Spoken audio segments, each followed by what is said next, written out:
Muslims, this guy, he believed, your mufti believed that Muhammad was illiterate, correct? No. No. Actually, he says that Muhammad could read and write because according Okay, hold on. to Muhammad, he can, even that would be a problem. Let me show you why. Because if Why? Muhammad, he couldn't read and write, then still Allah have to teach him by the pen. Did he give him anything by the pen? No, well, that's surah. No. He gave this الذي ayah. علم بالقلم, chapter 96, verse number 4. الذي علم بالقلم علم الإنسان ما لم يعلم. Okay, did Allah taught Muhammad anything by the pen? He taught mankind through the pen. No. You see. Hold on. Taught mankind. He did not taught Muhammad. So all the mankind they live by the pen. Why? Adam. He was Adam. He was born or he created. He know how to use the pen. The pen have nothing to do with Allah or any God. This is a lie, because simply God is not the one who created the pen. What is the first thing Allah created? Did Allah give us? But yeah, this is His pen. This is His pen. Did He give us a pen? No, mankind made this one. This is not literal, okay, my so friend. no, it is because we say Allama al-insana bil qalam, He taught them by the pen. Then He should send us a pen if this is His pen. And by the way, why Allah have a pen? Oh, you're being silly. Hold on. Why Allah have a pen? To write down the destinies of all. That's funny. Isn't it the Quran says like if Allah wants something to be, He said be? What do you mean to write the destiny? Why He need to write it? Kun fayakun, that's when He creates. My friend, no. And this is my challenge to you. Show me one thing Allah created by saying be, and it was just one. Just one. I will give you 10,000 years. if you see how sure I am, I will give you 20,000 years to show me one thing. The heaven and the earth. But He did not create it by saying be and was. Let there be light. It took Him. No, this is the Bible. You are mixing things up in the Bible. God, huh?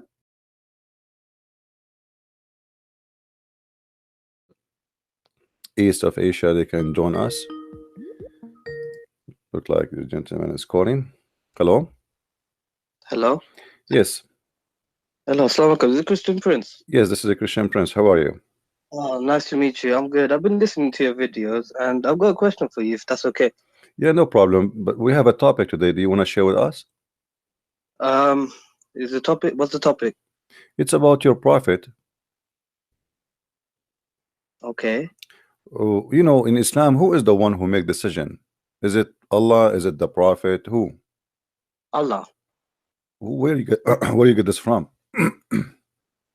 Does it say really that Allah, or it says that Allah and Muhammad is the one who make decision? Oh, you're talking about the verse, if Allah and the Prophet make a rule for you, it is not for you to question it, just obey and follow. Okay, so maybe He's making the Prophet authority for the Muslims. Why? But ultimately, for the universe is Allah. Yeah, but how the verse says that if Allah and the Messenger they make a decision for you, you take it as it is, as you said. Who is Muhammad to make decision for the believers? He is a prophet, no? Yeah, but why you are putting the name of Allah with the name? Allah's messenger. Because it becomes shirk, doesn't it? If you say like that. Yeah, it is shirk because you are saying it is Allah and the Messenger.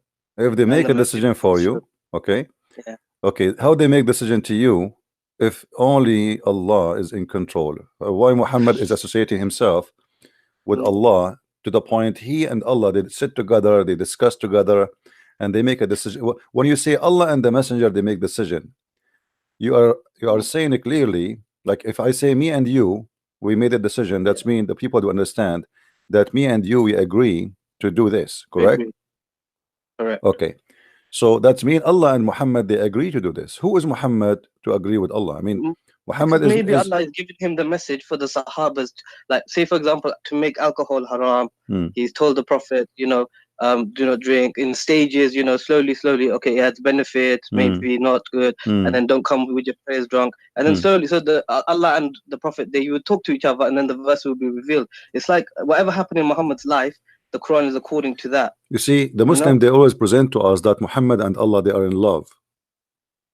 In love, he's Habibullah, the Habibullah, right? He is like Allah is in love with Muhammad. Yeah, Allah he's in love with Muhammad. And this is my question, Christian Prince, because I wanted to ask you this because listening to your other videos with the other sheikh, but he turned out to be a potato, because you asked him a question saying that is the word of Allah eternal? And he couldn't agree that if it's eternal, is not part of his attribute. And then the other guy, my friend, they weren't really answering your questions, because the way you were saying it, it's like it does make me question Islam, because I'm now thinking that maybe Allah is a female. Well, I'm thinking about that too, because you see, because Allah and Muhammad, they are in love too.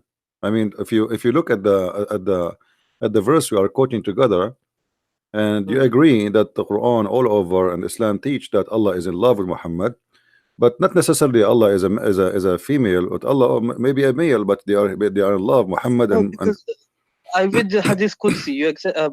We in Islam, Hadith Qudsi is from Allah, right? The Prophet, he does speak of his own. Yeah. So it says, narrated Salama, Hadith number 847. Wife of the Prophet, said that God's messenger, may God's peace and blessing be upon him, said, the womb is a derivative of God that clings to the loin of the Lord and asks God for its rights. So what does this mean? Well, this is the, you see that in the old in before Islam, people, they believe that the womb of the women, yes, raham, it is the womb of God, you know, like women when she Rahma means mercy as well. So yeah, but this Arabic is a rich language. But this is by time. The Arabic is not really, Arabic is a rich language, but Arabic is not really Arabic. Arabic is a collection of languages, but number one collection is coming from the Aramaic. Yeah. So the word Rahma, Ar-Rahman, is coming from the Aramaic, you know, and even the Christians, they use that word, but doesn't mean anything. It's about it have a connection for the old days when the Aramaic, they used to be pagan. Yeah, you know, it have a connection. But it's not farj, is it? It's not farj. It doesn't mean vagina.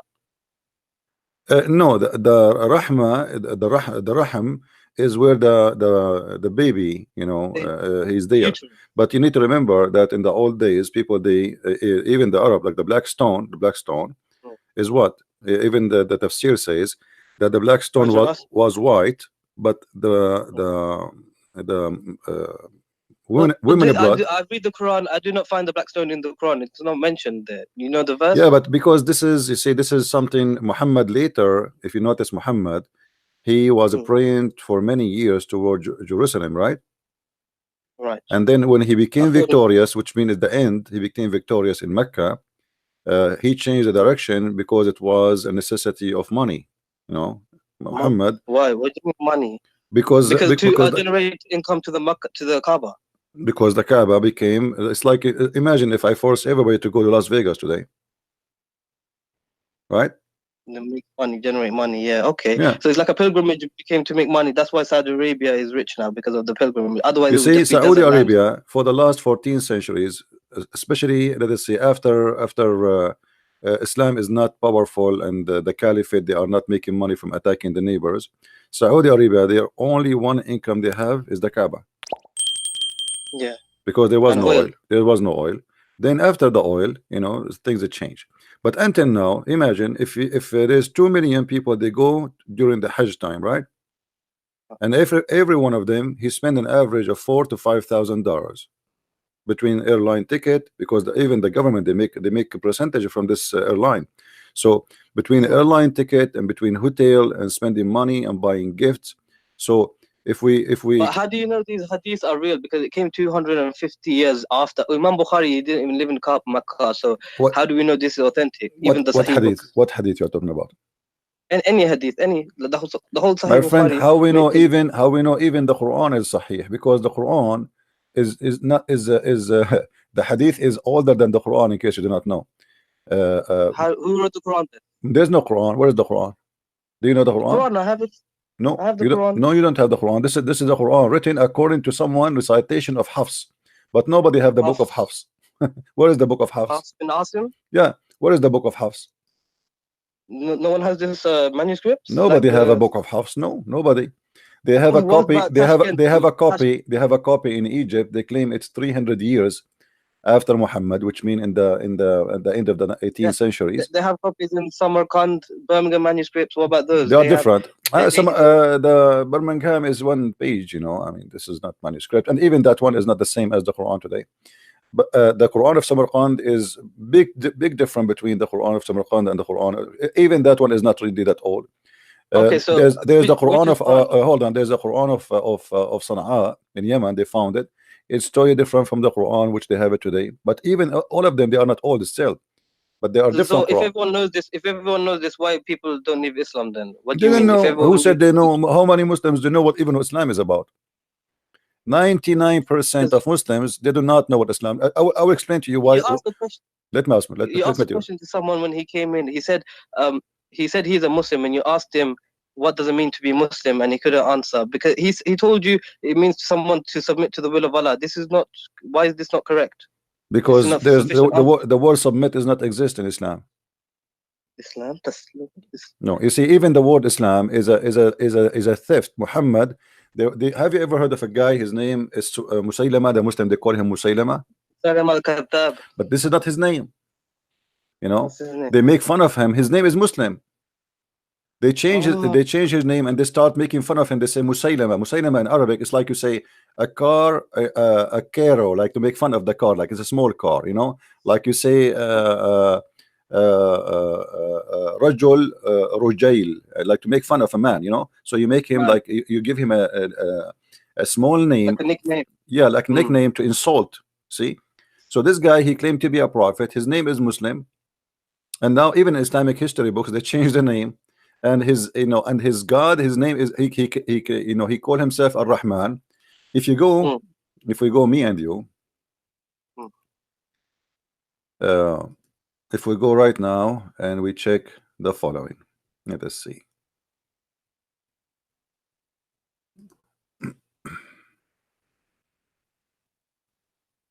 I don't have the YouTube open, so I cannot see. It's okay, it's okay, no problem, no problem, my friend, no problem. Okay, if we go here,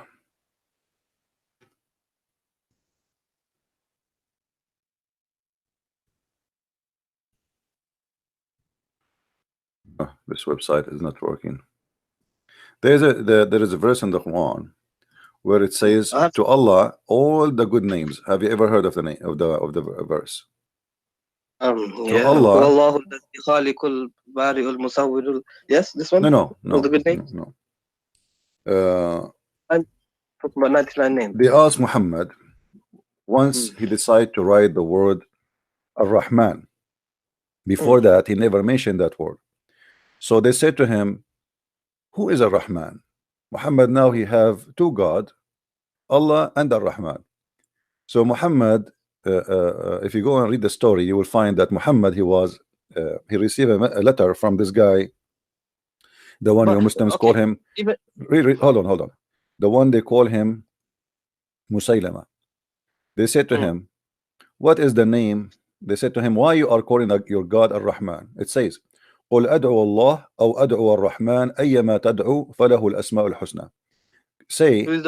Say I call him Allah or I call him Rahman. Whatever I call him, all the good names belong to him. And this is telling you that Muhammad is a false prophet. Why? Because because simply this is chapter 17 verse 110. So until now Muhammad, he never remember that the God name is Ar-Rahman. And now suddenly he said Ar-Rahman. Why? He received a letter from that guy who is, his name is Rahmanul Yamama, which you call him Musaylim al-Kadhab, which means Musaylim the liar. Surah 17 Bani Israel, yeah? Surah 17, chapter 17 verse 110. And those who believe not in the hereafter, for whom we have prepared a painful doom. This is Surah 17 verse 110. 110, sorry. Yeah. 110. Say to mankind, call to Allah or call to the beneficent. To whichever you call, it is same. His are the most beautiful names. Okay. And you, Muhammad, be not loud in voice. Here you see if Allah is the name, is if Muhammad, you see Allah is a word mean God. No, Allah is a name. No, it's a name, my friend. It's a name. The word God. Al-Ilah, Allah. No, Al-Ilah, different word. Al-Ilah is an Aramaic word, mean il-lah, which you see like in same in Arabic we say Ar-Rab. The al, you know, in Arabic is the, but in the old language, al is a word mean God, and sometimes the word appear in the beginning. El. Huh? Yeah, but El is a word. no, el later became el in the even in ancient Hebrew. In the beginning, like Israel was not Israel, it was Israel. Ishmael was not Ishmael, it was Ishmael. Okay. So the language evolved over time. This is what you're saying. Yeah, the ancient in the ancient Hebrew, it was al, not al. So by time it became al. But the name of the God of Islam keep the old word, the old Aramaic word, which al. So, but who is the pagan god of Islam? It was Hubal, not Allah. So how can this Hubal, you see, Huba, al is the word mean God, same as Baal, Baal, you know. Yeah. So al is a word inside the name of Allah, and that that will lead us to al. And if you go to chapter 1 verse number 2, it says Alhamdulillah lillah. Okay. Li in Arabic mean two. Lah is the name of your God. Did you ask yourself what happened to Allah? But you don't say it because, but you know Arabic grammar, this is how it is, isn't it, to connect the words? No, this is not, because in Arabic grammar you cannot take letters from a name. Doesn't matter what the grammar. So you're saying Allah means the La. My friend, if the name, if it's a name, all of it is a name, you cannot take letters from it. There's no grammar can change it. You know? True. Okay, you're right. Because you can't. Yeah, but the letter J didn't exist in the Bible, but yeah, you say Yeshua is Jesus. It evolved like this. J. Okay, this is not a change in the name. This is making equivalent, like, because they don't have the letter, what they can do. You know, like you cannot say they cannot say Yeshua as an example. In Arabic, I say Yeshua. In the Hebrew, Yeshua. Why? Because in the same like the same as any dialect, sometimes the scene appear as Sheen. You said the name is the name. You said the name is the name. You can't change the name. You cannot change. No, you cannot change. You cannot change. No, you cannot change. But this is not a change, by the way, because this is the same name. But Yeshua, Jesus, totally different. No, it's not Yeshua. Actually, it's Yeshua. You see, because you cannot pronounce it Da'in, so they say Yeshua, Yeshua. But it is Yeshua. So some nations they cannot pronounce the name because they don't have equal letter. Okay, makes sense. Like in the Arabic, no P in it. Like same time, like if you go in the Quran today translation, they say Isa, they say Jesus, right? Yeah. But there's no Jesus in the Quran. It's Isa, right? And if we ask who is Isa, nobody knows. We never heard of Isa. Isa ibn Maryam. Yeah, but we never heard, in Arabic, we know who's Isa. Not a single Arabic Christian. Isa. It should be Yeshu, isn't it? Yesh. No, Isa is a wrong name. We don't know where Muhammad is coming from, but maybe Muhammad is trying to copy from the Greek, of Isa. So he trying to copy such a name from the Greek. But this is telling us again that Muhammad is a false prophet, because if Muhammad he chose, look, if you look at the Quran, you will see Muhammad chose two Greek names, the Angel and the Isa. Okay, if Isa is a Greek name, okay, why? Because the Injil is a Greek. It's a Greek book. Yeah, but Muslims they believe that Isa was sent to the Hebrew. Yeah, but the Old New Testament was written in Greek. No, my friend. Yeah, but no. Hold on. Not the Old Testament, the New Testament. The Old Testament. But listen. But listen. Isn't it the Quran says to you that we never send a messenger except in the language of his people? True. Okay. And Muslims they keep repeating that Isa was sent to the Jews. So how he sent to the Jews, yet he speak to them in Greek? Because he's just saying the book is name is in Greek, Injil, right? No. Okay, no, but the name. Have you ever heard of a name of a book in Chinese, but the inside is English? No, but the New Testament was written in Greek. Yeah, that's what I'm saying. That's mean Muhammad. That's mean Muhammad. You are right, but Muhammad, the New Testament, first of all, is written in 3 languages, major 3 languages, and there are other languages. But this is not the question. The question is, if Isa is sent to the Hebrew, why his name? Who is the one who gave the name? The name, is it Allah or Isa? Allah. Isn't it Allah is the one who gave it the name? But Isa is not really his name either. It no. Be Emmanuel. Hold on. Don't mix things around. Focus with me. Who is the one who named the book of Isa Injil? Is it Isa or Allah? Allah. This is his book. Correct? It is the book of Allah, supposedly. Okay. So why Allah he choose a Greek name for a Hebrew messenger? 1 second, Christian Prince. Sorry. Yeah. What? No. I'll come back later. Yeah, I'm busy. I'm having a debate. Yeah. Christian Prince. Oh, what? Are we on YouTube right now? Yeah. Do you hear me? Do you understand what I said? Yeah, I did. But we know that the Bible was written by men inspired by God. So this is what God is saying. It's His book, but He inspired it through the My men. friend, doesn't matter. But doesn't matter. The name Allah book is not according to Islam. There's nothing is called the Bible written by man, inspired by God. Islam believe that every word sent is sent by Allah, word by word. They don't believe. No, that's only for the Quran. Only for the Quran we believe this. No. Everything is inspiration from Allah. You can't tell me what the Muslims believe, because this is the belief. Because you do not know what you believe. You know, since when you know what believe? If I ask you now what Allah mean, do you know? Allah is the God. Where you get this from? What do you mean the God? I'm asking you what it mean. I'm not asking you the God. I know that this is the name of your God. What the name mean? What the name mean? Yeah. That's what I don't know. See, here we go. So don't tell me that how they teach the Muslims. I don't know. If I ask you what Isa mean, do you know? Esau? Yeah. Hairy? What hairy? What? Esau comes from the hairy. What hairy mean? Hairy? You have hair? Hair. That's funny. I'm not an Arabic speaker, my friend, so I don't know. Okay, not only you, all the Muslims do not know what Israel mean. They do not know. I'm from Bangladesh. What Abraham mean. They don't know what Jibril mean. They don't know what Israel mean. They don't know what Mikael mean, because Abraham means like someone who crossed over to the other part. But then God showed him this name. Yeah, you are watching me. I understand, but this is not in Islam. You learned that from me. Yeah, I did. Okay, so what is the answer in Islam? What is the answer in Islam? There's no answer. So Islam, don't tell me that you want to teach me my religion. Yes, I will teach you religion. Even the Muslims, they do not know. Even the Muslims, look. Let me show you how foolish Islam is.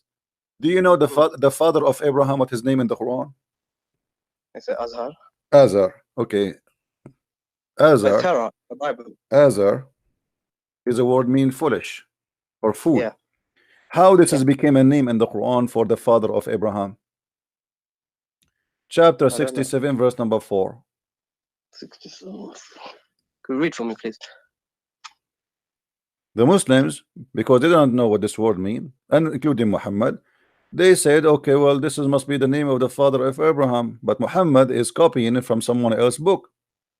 So who did he copy from? He copied from Waraq ibn Nawfal.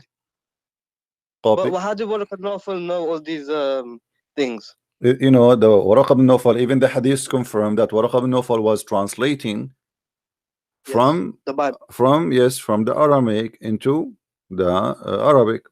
And this is but the Quran mentions a lot of things, like the gestation period of the baby in the womb. This is why this is why it's stupid. Why is it stupid? Because we will talk about that. No problem. Let's finish this one. Okay. Abraham said to his father Azar. You see, the Muslim, they don't translate the word Azar. Why? Because they think this is a word. It's a name of the father of Abraham. Okay, but this is a word being foolish, and that makes sense. Put it in contact. Abraham said to his father, foolish, are you going to worship false gods? Makes sense. Okay, so the idiots in Islam, including Muhammad, I'm not insulting, I'm saying what I believe. He took the word from the book of Waraqa, he put it there. He do not know what Azar mean. He keep it as it is. He thought it's a name. Azar, what does it mean foolish in Arabic? No, it's in Aramaic language. Aramaic language. Yeah, because the Bible is, because obviously this Waraqa, he learned Aramaic, and he knew but in the Quran, does Allah not say Lughat al-Arabiyyah, the Quran, in the best Arabic? The Quran have nothing in Arabic. Even the word Quran is not Arabic. There's nothing in Arabic. It's called Quran. This is false word. This not exist. It's citation. Iqra from Iqra. No, Iqra. Even the word Iqra is not Arabic. It's in Aramaic. From qarra wa ra'a. Qarra, it's you say something with your lips. Ra'a is something you see something with your eyes. So qara'a. But there's nothing is called Quran. There's nothing is called Quran. Quran is a wrong word. It's like in Arabic we say akala ya'kulu aklan. You don't say aklanan, So qara'a is the word which is coming from the Aramaic. Yeah, but then Quran is a funny word. At the same time, everything in this religion, as you see, is based on a man who claim that he and his God, they make decision, and this is shirk. You know, when you accept that Muhammad and Allah, if they make a decision for you Muslims, I mean, if I am a man who is obedience to God and I am just a messenger of God, why I'm putting my name in Quran? Who is the one saying that there? Allah himself, supposedly. Obviously Muhammad is inserted the name of his God next to his name to give himself a holy maybe position. holy power, Yeah. to So have now, control over whatever but Muhammad he maybe, say, otherwise, who is the one who decide? If we ask any Muslim, who is the one decide? Like I asked you, you said to me Allah. But as you see, it is not for a believing men, and all of it is about sex. If you go and see, it's about sex. All the things Muhammad, he gave himself power right away when its connection with sex. Zainab bint Jahish. Allah, if you search for the word qada, you know, you will find that qada. ولما قضى منها زيد وتران ولما قضى, here the same word. وإذا قضى الله ورسوله, Allah ورسوله, and if the Prophet and Allah and the Messenger, they made a decision, Allah and the Messenger made a decision, how that can be? Okay, maybe like a king, he gives the order to his servant. No, my friend, it says no. It says Allah and his messenger have decided the matter. You see, if I am a messenger, I don't decide. That's true. But here it says Allah and the messenger, they decide the matter. So how Allah can be God and Muhammad is a prophet? Obviously both of them, they are God. So did God and Jesus not agree upon each other? You know, when Jesus was in the Garden of Gethsemane and he's asking, Lord, take this cup from me, whatever, and then no, it's not. You see, okay, let me ask you about this. You see, we as a Christian, we believe in the Trinity, and Jesus here, you know, always Jesus, when he is on earth, he called himself the Son of a Man. But we know that in Christianity and in Islam, Jesus is a son of no man, correct? Correct. Okay. Yeah. But he called himself the Son of a Man, which means while I am in the flesh of a man. Is a title. Son of Man as a title. As a description of his format, that he's in the flesh. He's in the flesh. Okay. Yeah. But he is the son of no man. So always he speak about himself in such a way. But in the same time, he say that everything I have is given to me from the Father, and he confirmed that he is obedient to the Father. So yeah, but my father and your father, it's okay. The same. No. Even that one, because Jesus here is speaking to them. You see, we believe that Jesus have two nature in the same time: the nature of a man and the nature of God. So the Messiah, 100% listen, and 100%. Yeah, listen. It doesn't when the Jews always they talk to him. What if the Messiah came to me and he's a man? I'm not going to understand what he's saying to me by saying to me I'm God. You know, like he's a man.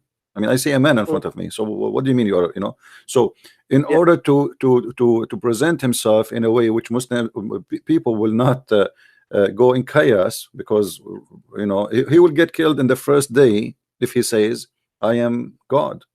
I mean, immediately. But he did get killed. He got killed. He got killed because he was, you know, it's a mission. You know, he have to finish it. And when the mission is not to die. The mission is to deliver what God is about to teach us, and he did. And this is why in the cross he said it's completed. It's complete. So if Jesus didn't die on the cross, would it still be okay for Christianity? It's Christianity. Christianity is not based on the cross only. The Christianity is based on Jesus. So if he die or not, that will not really change much, except that we believe that anything Jesus he did it for us. So the cross happened, so the cross happened for us. He came to the earth, he came for us. He healed the people to show us his power and his ability. He came 2,000 years ago, you know, for us right now. That's back in the past. It's an instance in the past that happened 2,000 years ago. Still until now, my friend, still until now, there's tons of miracles happening in the name of Jesus, and they are real around the world. And me myself, I witnessed some of them. So we have God who do not need witnesses, for he witnessed for himself. Not the same as Muhammad. No witnesses at all. Even the angel came to him, nobody saw the angel. A guy, he came to Muhammad, he asked him a few questions, he left. After he left, Muhammad, he said, do you know who's this guy? They said, who? He said, this is Jibril. I mean, what a joke. So how did these people not see this man again and then say, oh, you're Jibril, or trap him? You know, there would have been another story. Well, in the hadith, they saw him again. You know, there's Muhammad, he fabricated stories, yes, and you know, Muhammad, he got busted. So how would you not be found out if he's lying so much? Have you ever have you ever have a guy, his name is Dahya al-Kalbi? Never. Dahya al-Kalbi is Jibril. Dahil Kalbi is the same guy. Muhammad, he sent him to the king of the Roman in Jerusalem to carry his letter. He was the most handsome man in Quraysh, and he was the boyfriend of Muhammad. Here we go. Read with me carefully. It says that Dahil Kalbi, that Jibril come to Muhammad always. Where's this reference? Where's this coming from? This is Sahih. This is Sahih an-Nisa'i. We can show it from the Bukhari, no problem. It's all over. It says, I don't know him more than any among you. That was Jibril, peace be upon him, be upon you, who came down in the form of Dahil Kalbi. Now, if you go and search the books, you will find that Aisha, she was jealous from Dahil Kalbi and from Salman al-Farisi, both of them. Aisha, she said that Dahil Kalbi, Muhammad, he never say no to Dahil Kalbi, and it was always he received him with a smile, but yet he say no to my father, which means Abu Bakr, he come to her house. Muhammad, he might say I'm busy, tell him to come later, but no way he will say I'm busy to Dahil Kalbi. Okay, so maybe they had a special friendship. Very special friendship, and even after the middle of the night. we can't jump into without proof. You cannot say this. No, I can, my friend, I can. You know, Muhammad, obviously there is a proof. There is a story.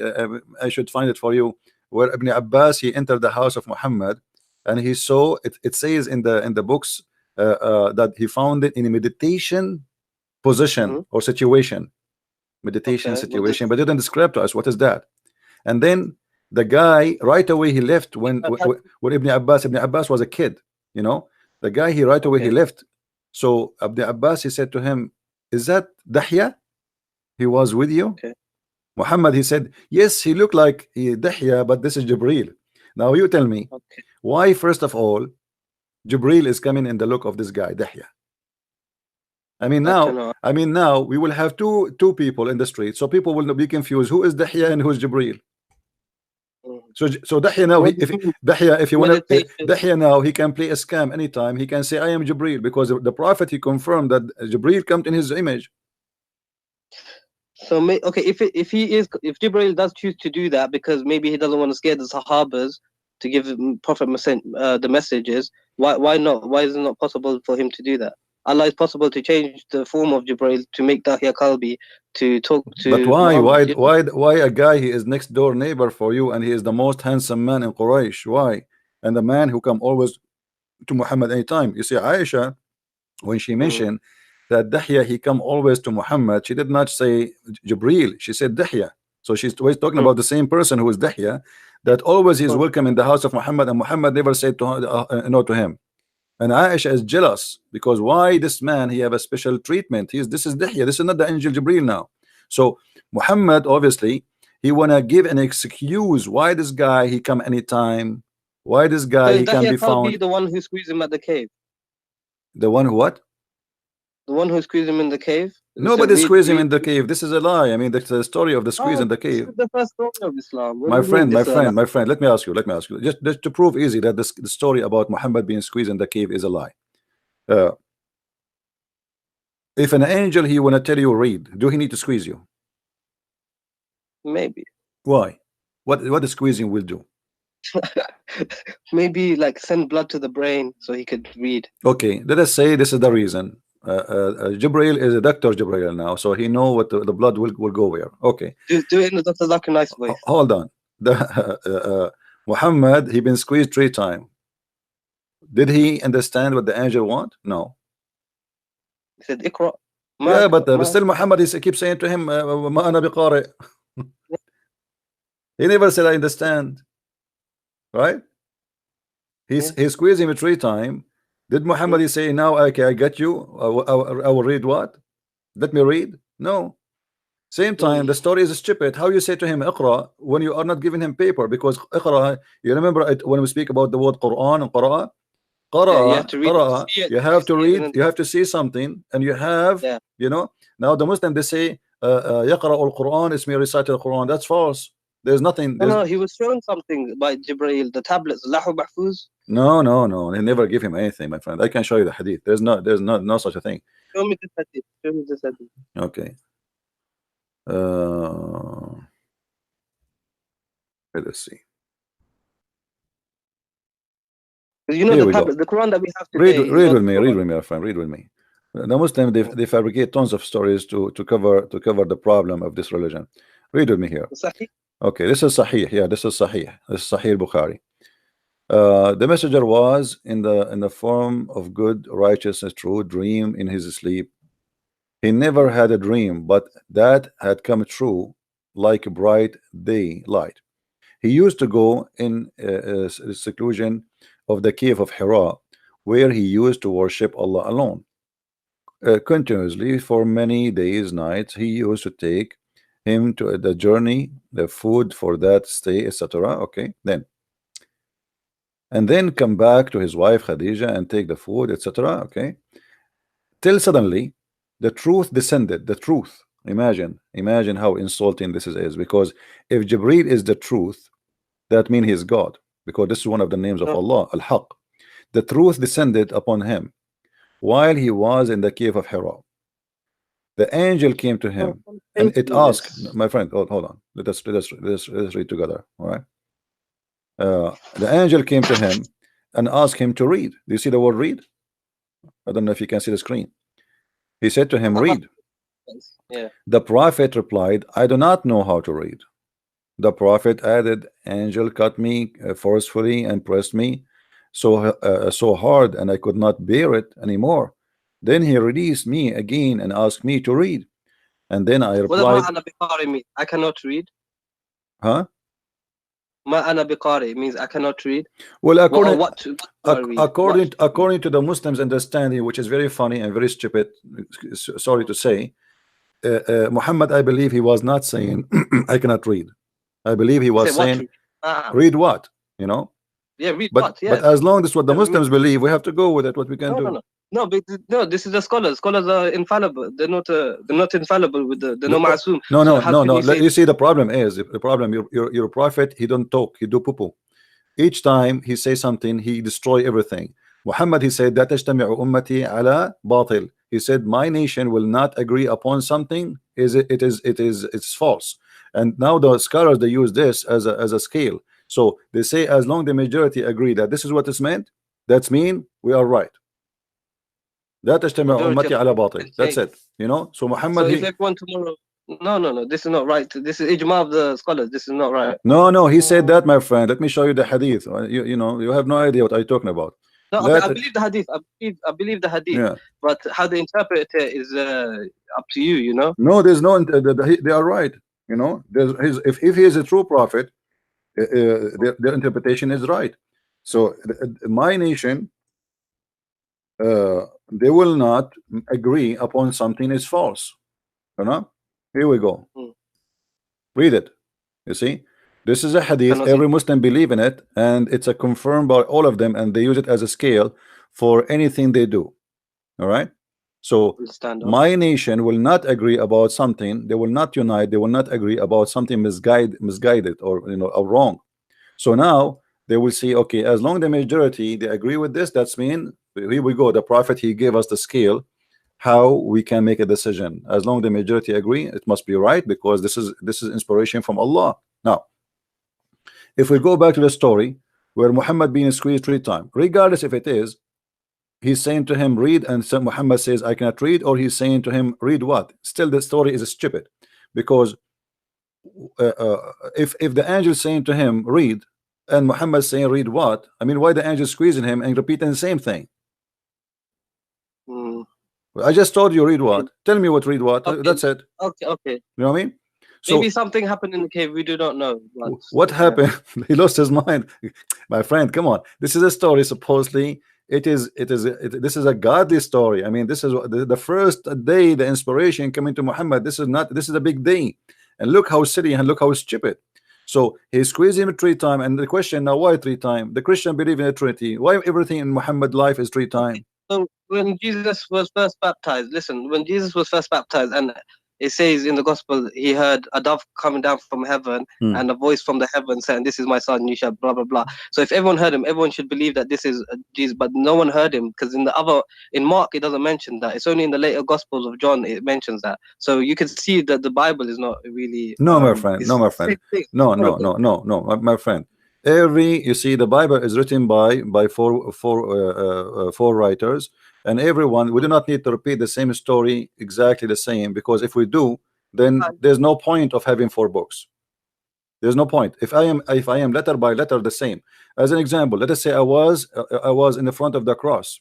You will see that this disciple, they report what been said, and what been said based in what they knew. So this person, he said, the Roman he said this, they thought that Jesus saying Elijah, you know, Jesus was saying Eli Eli. So they are reporting what people heard, what people they thought, what people etc. So this could be misinformation. No, this is not misinformation. This is true. This is what happened. So if I was there, according to them, according to their eyewitness.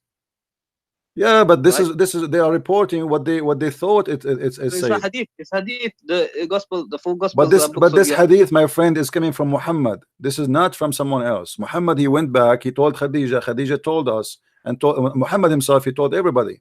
So this is what Muhammad he witnessed for himself. There is no witnesses there. There's no 4 witnesses. There's no Luke, there's no Mark, there's no John, there's nobody. So was he known as trustworthy, Al-Amin? Sorry? Of the prophet, he was known as Al-Amin. What is Amin about him? Do you know what Al-Amin mean? Truthful one. How he can be truthful, but he went to the house of Zainab and he flirted with her. Because he saw her and then he said, "My heart flips for you." Yeah. Allah, so is that a trustworthy? Al-Amin does not mean by the truthful. It means the trustworthy. Okay. Trustworthy. Okay. So if a man, if your father, with my respect to your family, came to your house and he flirted with your wife when you are not home, is that a trustworthy for you? No. Oh, this is what Muhammad is about. So how is it trustworthy? What kind of ethic? I mean, even a bad person, would not do that. I mean, even a bad, you know. But my friend, in the Quran it says, the Quran, like when Zayd wanted to divorce her. No, you see the same verse I'm showing you. Actually, this is about the same story. Muhammad, you see, let me show you the conspiracy of Muhammad. How bad this man is. When Muhammad, he wanted Zainab to be in the house of this man so he can get into her. He's not, you know, he don't want to marry her. His own cousin sister. Listen. My friend, listen. Muhammad, he wanted to marry Zainab to Zayd, and he did. Yes. And later we find that Muhammad, he go to the house when the husband is not there. Yes. Isn't it obvious that he did marry her so he can sleep with her? Why did he just marry her then? Because obviously there is a reason. Obviously there is a reason. We do not know what the real reason, but obviously Muhammad, he worked hard to get this man married from this woman. And he even make it as a decision from Allah. That's it. Don't discuss. Yeah. Okay, so I am making a decision and Allah make a decision, and later we find, you see, if Muhammad did marry this woman to this person and Muhammad never do something wrong with it, okay, we'll say, okay, this is his son and this is the father, he decided to marry this woman to him. That's wonderful. But we notice now that Muhammad, he have no ethic and he have no problem. I asked the question to my father. He said because Allah wanted to show that it's okay to marry your adopted son's wife, but then later on in the verse he like cancelled out adoption. So I don't know if that'll make sense. You see, hold on.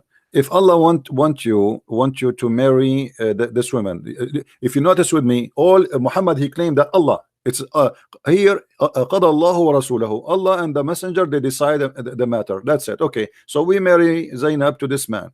Then right away, verses after, Allah, it says the word قضى ولما قضى زيد منها وترى, when even the sentence is disgusting, when Zayd, because what قضى منها وترى, which means he have enough of having enjoying her, you know, I mean, it's disgusting. It's a filthy way. قضى منها وترى. You see, the water, you take water, you say, like when you have a sheep, you know, you take a bite and you eat from it, you know. So he ate enough. Huh? You take a bite from a shit? No, a sheep. So like if you are eating, you know, so you take your share of her. You take your share of biting. you know, and here is about sex. Yeah. Okay. So now he have enough sex with her. So now he and if you read the verse, it's very, very stupid, because Allah saying Muhammad saying to the man, why you want to leave your wife? But the guy an hour ago, he was in the house of the man flirting with the wife. I mean, this is hypocrisy. Imagine I was in your house flirting with your wife, and then you come to me, says, hey CP, I want to divorce my wife. I say, no man, keep her. But Zainab, she wanted Muhammad though, because she agreed to my divorce. friend Zainab, obviously she is a whore. She is with him in the bed from the beginning. She for sure Zayd is a slave. Muhammad is the king. If she liked him, then why wouldn't she just marry him first then? Because he forced her. That's it. As you see, she don't dare to say no. Her family cannot say no. Nobody can say. He said, look what it says. إِذَا قَضَى اللَّهُ وَرَسُولَهُ أَمْرًا. That's it. Don't discuss. If Muhammad and if Allah and the messenger, they made a decision, don't discuss with me. Then we can't discuss this then. Nobody can discuss. That's it. It says Allah, when Allah and his messenger have decided a matter, everyone should obey. That's it. You cannot say no. You cannot question. You can't question Muhammad. You cannot question, and not only that, he attached his name to Allah. So now we have two names together, and both they cannot, separate it. So the second, and there is tons of verses in the Quran says, وَأَطِيعُوا اللَّهَ وَأَطِيعُوا الرَّسُولَ. Obey Allah and obey the messenger. That's it. So if Muhammad he says, but how do you obey the messenger? You have to obey the Quran, because that is the message. No, because there is many things in the Quran against what Muhammad said in the Hadith. Still Muslims, they follow the Hadith. قُلْ أَطِيعُوا اللَّهَ وَأَطِيعُوا الرَّسُولَ. Chapter 3 verse number 32. Chapter 3 verse 132. It's all over. Chapter 4 verse 59. Mufti Abu Laif? Mufti who? Abu Laif. I don't know who's this guy. YouTuber Mufti. So he says Maliki, and we don't have to accept all this hadith. We can reject Sahih hadith. So it's no problem. My friend, this is a lie. Because no, this is a lie. Because here we go. Just to get ask him to come and debate me. You see, I'm talking to you with my respect to you. I'm talking to you with your level. Get me this Mufti, and I will make him shish kebab. Because the second you say you can refuse Sahih hadith and anything contradict with the Quran, it means you have to delete all the hadith, because all the hadith is against the Quran. All the hadith is against the Quran. Let me tell you why. What the Quran speak about how Allah he taught mankind through the pen. By the pen. The Muslims, this guy, he believed, your Mufti believed that Muhammad was illiterate, correct? No. Actually, he says that Muhammad could read and write, because according hold on. to Muhammad, he can, even that would be a problem. Let me show you why. Because if Muhammad he couldn't read and write, then still Allah have to teach him by the pen. Did he give him anything by the pen? No, that's surah. No. He gave this الذي علم بالقلم, chapter 96 verse number 4. الذي علم بالقلم علم الإنسان ما لم يعلم. Okay. Did Allah taught Muhammad anything by the pen? He taught mankind through the pen. No. You see. Hold on. Taught mankind. He did not taught Muhammad. So all the mankind they live by the pen. Why? Adam he was Adam he was born or he created. He know how to use the pen. The pen have nothing to do with Allah or any God. This is a lie, because simply God is not the one who created the pen. What is the first thing Allah created? Did Allah give us? But this is his pen. Did he give us a pen? No, mankind made this one. This is not literal, my friend. So no, it is because we say Allama al-insana bil qalam, he taught them by the pen. Then he should send us a pen if this is his pen. And by the way, why Allah have a pen? Oh, you're being silly. Hold on. Why Allah have a pen? To write down the destinies of all everything. That's funny, isn't it? The Quran says like if Allah wants something to be, he said be. What do you mean to write the destiny? Why he need to write it? Kun fayakun, that's when he creates. My friend, no. And this is my challenge to you. Show me one thing Allah created by saying be, and it was just one. Just one. I will give you 10,000 years. if you see how sure I am, I will give you 20,000 years. To show me one thing, the heavens and the earth. But he did not create it by saying be and was. Let there be light. It took him. No, this is the Bible. You are mixing things up in the Bible. God, huh? Same God, no, the No, God of no, Isa. don't mix things In the up. Quran it says, in the Quran it says, is the God of Abraham, My Ismail, friend, this Yaqub. is shish kebab. I can say I am God and I am the God of Abraham. Well, who does it? You know. Okay, but okay, anyone can say anything. Okay, But now, if it's in no. the What is? your There is holy book no versus my way, holy book. my friend. If we have the same God, we should have the same heaven at least. Have you ever heard of a guy? He have a heaven full of women and vagina, and the other one says there's no Maybe marriage and you there's want to, in heaven you can have anything you want, brother. no. This is false because this is stupid actually to say to have anything you want. But if somebody is a gay, what if somebody want to have sex with Muhammad? Then they can. That's wonderful. So Muhammad now is bending over and people are lined up to do him. But Allah wouldn't let that happen. Allah wouldn't let No, that happen. you made the promise. You said whatever you wish. The second you make a promise, whatever you wish, this means whatever you wish. Why would you want to have sex with Muhammad in prison? My friend, the second you say whatever you wish, you have to keep your promise. If I say to you, go inside my house, hold on, my friend. Let us be honest here. If I say to you, whatever you wish, go inside my house and you pick it up, have whatever you wish. And then inside my house, we have my wife, and I say, okay, I want to have her. I just told you, I promised you that whatever you wish, that's it. Yes. I should say whatever you wish except this and this and this. But I told you whatever you wish. That's it. So you know, this is madness. In the same time, the Quran says stupid things like, as you said, you know, you said to me, and I said, let us talk about this later. You said the creation of the baby, right? You said science, the creation of the baby. Okay, let's talk about that. How the baby is created in the Quran. The Quran, nutfa, the drop emitted between the backbone and the ribs, and then it goes inside the formation. Okay, first is closed, clot, a leech like thing. Then it's closed with flesh, then bones, then it's formed in it with the soul. Yes. So I can't remember the verse exactly. So is that correct? Generally, yes. But generally, not accurate because it says the bones first, then the skin. But you know, this like how did they know this? You know, like gestation period and all this. What station? My friend, this is no station here. You see, in order to understand what Muhammad is talking about, you have to go and read what Muhammad explained the verse. So Muhammad, he speak about that. So if we go now into the hadith and we search, we just do the tafsir say. Go tafsir. Now the tafsir is based on the tafsir at the end of the day is based on one of two things. If there is no hadith, they try to make their own effort to explain it. If there's a hadith, they have to go by the hadith because that's it. If Muhammad he spoke about it, that's it. It's over. You know. So now, why is the da'if? Why is da'if hadith? Then you still accept? There's nothing called da'if hadith in Islam. This is a new fabrication in the religion. When the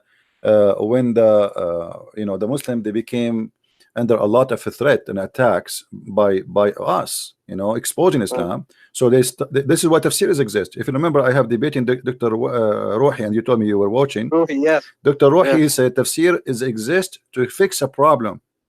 Yeah. Okay. What is the problem? That Christians, Arab Christians, they expose Islam. So the Muslims, they make tafsir not to explain the Quran, to defend Islam. This is why you see all the tafsir is have a one target, is to defend Islam, fabricating lies about what Muhammad and what happened. But even though after all the defense they did, they failed. Look, read with me. This is your prophet saying. Prophet said, at every womb Allah appoint an angel. Here we go. Inside the womb there's an angel. Okay, carry on. And then he said, oh Lord, drop of semen. Oh Lord, a clot. Oh Lord, a little lump of flesh. Then Allah wishes to complete its creation, and then the angel asks, oh Lord, will be male or female? A watch or a blast? How much he will be, his provision will be, and will be his age. Okay, look at this madness here. Okay, it's destiny. It's saying your destiny. The angel is my friend, the male and the female is decided already. That the sperm, the semen, it has that already. It's not something at the end happen, male or female. Secondly, when he say a clot, did you see the word the clot? Yes. Do you know what a clot mean? Yeah, blood clot, like a congealed flesh. Right. So it's a dead blood. And the body, the human being will actually, this is one of the dangerous things in a human being life. If you have a congealed blood inside your vein, correct? Because you will have heart attack. Yeah. So how he say such a thing? So everything here is wrong. You see, he starts saying the drop of semen. First of all, the human being is not created from a drop of semen, one semen. The drop of semen is millions, billions of semen. No, but like it's just speaking generally, because the Arab. No, this is not generally. Muhammad is giving you, my friend. My friend, the Quran speak clearly how Allah created the baby. He said the word clot. Did he? Yes. Okay, so that's it. We cannot. Is there a word for microscopic in Arabic?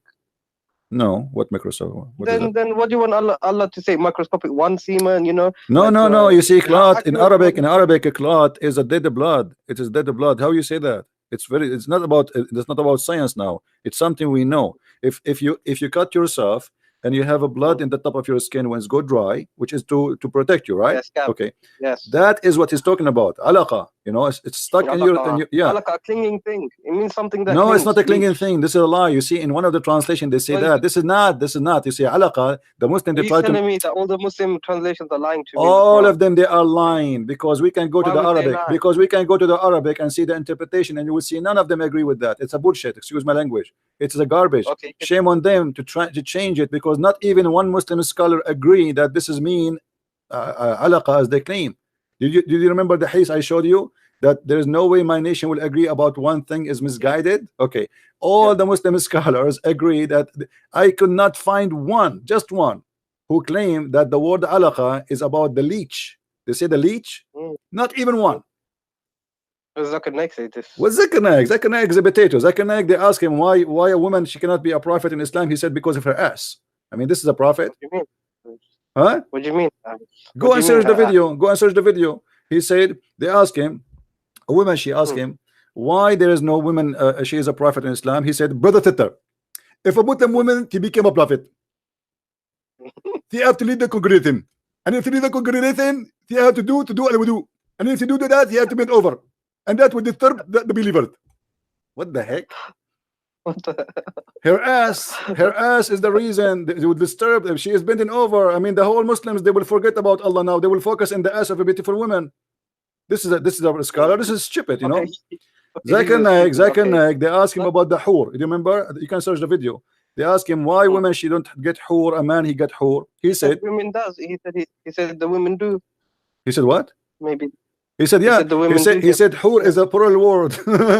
But the Quran said that those are the hur. They never have, nobody have intercourse with them, and nobody broke their hymen. This guy is a stupid idiot. You know, you call him a scholar, but those, my friend, he's not a scholar. He's a da'i of Ahmadiyya. He is a donkey. But the Muslims, they clap for anyone say anything good about Islam. Go right now. Go right now. Open, my friend. Let me advise you. Go right now and start making videos of defending Muhammad, and you will see how much you will be supported by Muslims. Just say anything, any crap.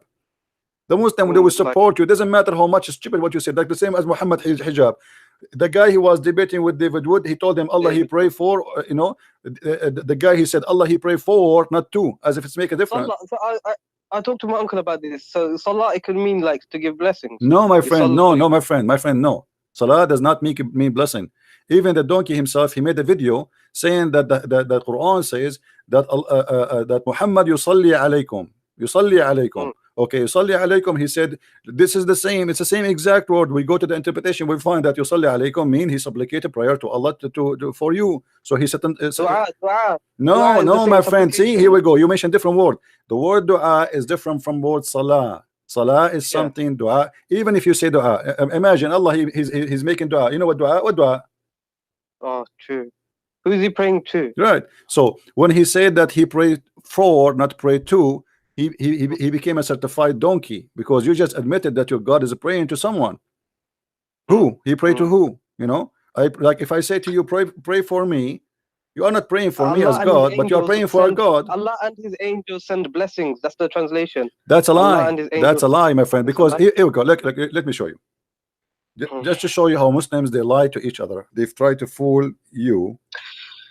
Because I've been studying for many years now, and you know, I do have debates with everyone. But like, I came across your videos, My and friend, you are I very can't. knowledgeable in Islam. I think you are leaving Islam very soon if you did not leave yet. Oh, If you go to the you know, you sound a smart person, oh, and you are not a donkey thank you who very like much. to be a donkey, because some people they choose to be a donkey. This Can't say. any Abdool. Let me show you. Let me show you, my friend. When the Muslims they say that that the word yusallun means sending blessing. Let us analyze together. This is the Quran. I will put it in the screen. Okay. This is the fast translation made by Muslims. But let us study this and look together at this fast translation. Okay, wait for me. Let us zoom in more. Give me a second.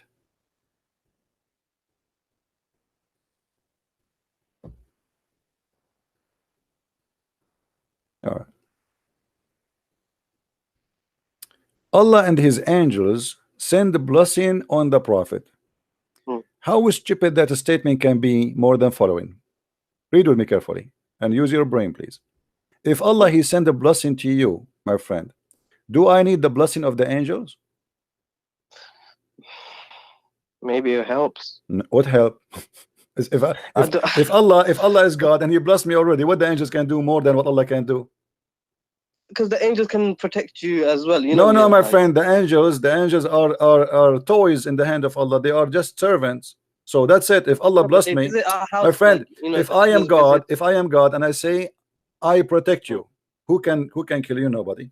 If I say I bless you, who need to bless you after me? Nobody. No, because Okay, even when I say to you, listen, when your mother she say bless you, my son, is she really blessing you? No, she is asking God to bless you, correct? Correct. There's no man can bless anyone, and there's no angel can bless me. If I say no, but if I am the general of an army and I say I'm going to protect you, and I don't have to take the bullet for you, but my soldiers can. And so Allah, the angels are Allah's soldiers, so maybe they are used to help. You know, you My can see it friend, like this. look what it says. This is we have to focus on the word blessing now. It's not about helping. That's it. The blessing is our blessed. The blessed is not an action. It is an order. If Allah is God, He say if you want something to be, it's going to be. That's it. There's no What is addition blessing? to What is add. blessing? What is blessing? Huh? What is blessing? The blessing, it's mean According whatever you do is going to be good. Whatever you do, your life is a good life. You will be a person. You have the support of God, that whatever you do is going to be blessed, is going to be wonderful, is going to be amazing, is going to be good. So that's it. Don't you think If God is Allah made a blessing you? decision, if Allah made, let us make it simple for you. If I am a king and I decide to give you, I say to you, give him all the wealth. Do I need the angels or my ministers to give you the wealth? Because I am the one who gave all the wealth to you already. I decide their decision will not make any difference. Who are they? They work for me. So he gave him all what he needs. So what the angel would do, and look what it says here: Allahu wa malaikatahu, Allah and his angels send the blessing, which means both of them they are doing the same action in the same time. That's stupid, because that means that the angels and Allah are equal. And that's mean that Muhammad needed both the angels and Allah, which mean Allah is not enough. Same. No, maybe because the angels just follow Allah. So if Allah is giving the blessings, the angels will follow Allah. No, it's my obvious. friend, the angels don't follow Allah. The angels obey, and that's it. Obey, and there's nothing to obey here. That's it. So Allah is telling the angels to send blessings. No, Allah my is friend, obeying. how they can send the blessing if this is if he blessed him already? What blessing they will send? You have a warehouse, okay, open the warehouse and then bless him. He just blessed him. That's it. You're blessed. That's it. If Allah wants something to be, He say be, and that's it, right? So, but this is here. When Allah He mentioned that word, by the way, it's about the creation, creating something. He say be is going to be. But now let us say, based on that, if Allah want Muhammad to be blessed and he decide to be blessed, who need the angels? And look, the madness continue. It says, oh, who you believe, send ye blessing on him. Look, oh, it's not only the angels, it is the believers. And then and salute him with respect. So look what happened now. Muhammad became Muhammad became the center of the earth, and the center of the universe. Everybody in the universe, Allah. What is Muhammad really? It's a title, means the most praised one, right? Right. This is why, because he's God, because he is God for the Muslims without knowing. So Muhammad now is a center.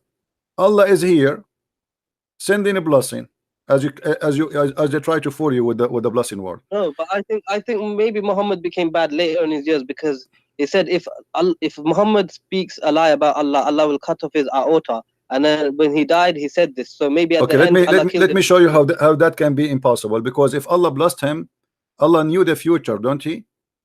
Yes. Okay. He blessed somebody. He is not. He chose somebody is wrong. He chose somebody. He don't know Muhammad. Then if Yahweh, if Jesus is God, why would he allow Muhammad to do this and lead so many? The Bible says the Bible says the sun will raise upon the evil and the good. That's it. You know, God, he allowed Satan to exist. He can destroy him. So that's it.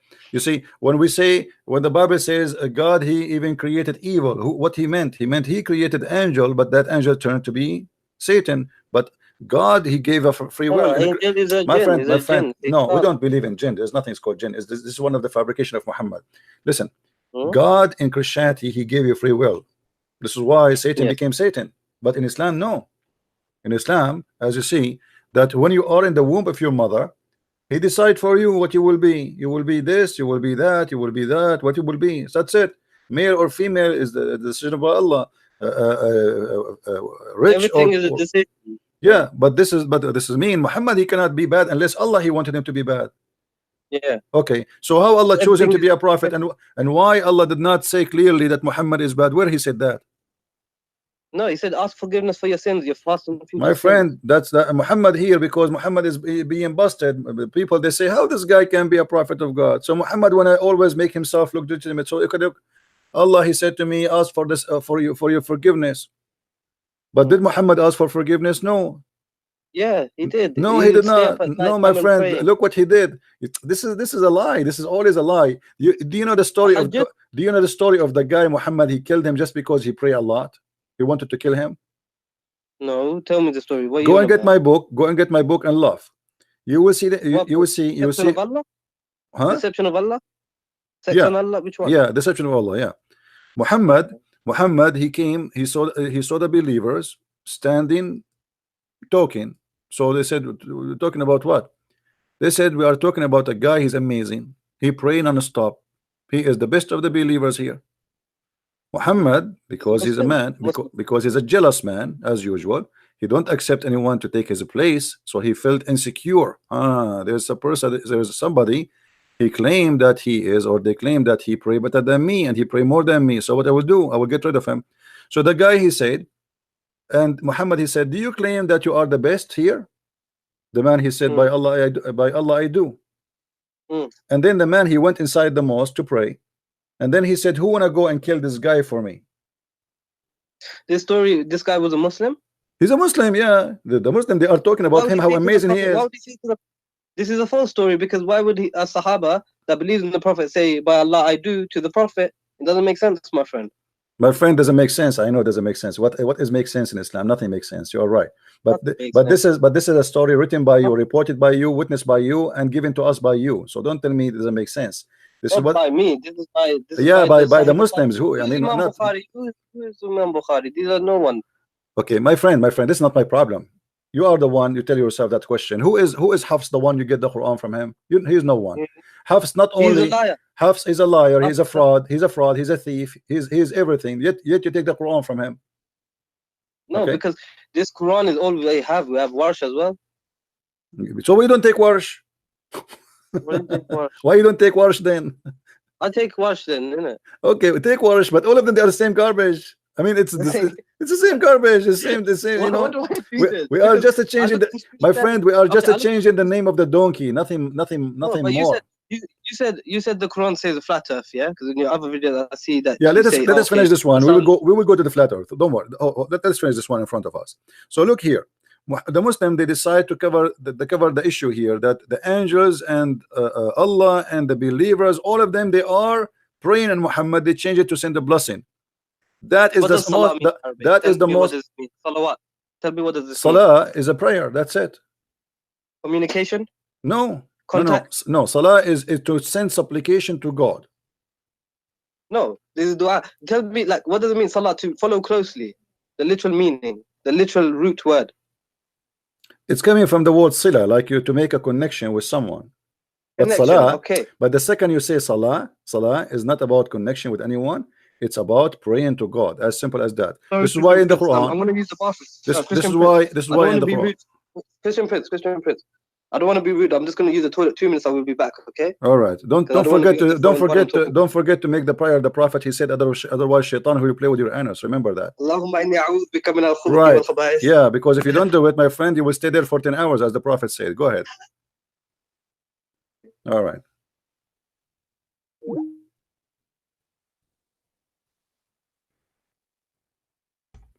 Who's next?